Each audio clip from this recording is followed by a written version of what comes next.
Bonjour, je ne sais pas vous, mais moi je suis profondément choquée par ce qui s'est passé en Catalogne. Vraiment des matraques contre des urnes. Vous imaginez le symbole totalement antidémocratique, quel que soit ce que l'on pense sur la question de l'indépendance de la Catalogne, qu'on soit pour ou qu'on soit contre.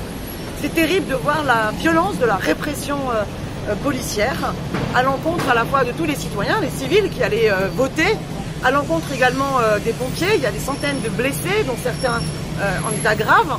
Et c'est à nos portes, parce que l'Espagne, c'est un pays frontalier.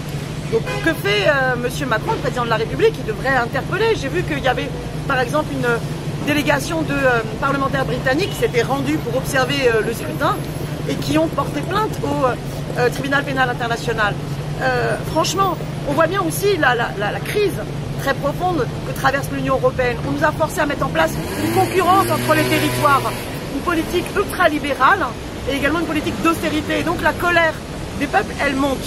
Dans ces cas-là, eh bien, il faut à tout prix remettre en cause ces politiques-là qui amènent à ces crises-là. Et la répression, l'autoritarisme n'est jamais la solution. La solution, ça doit toujours être le peuple.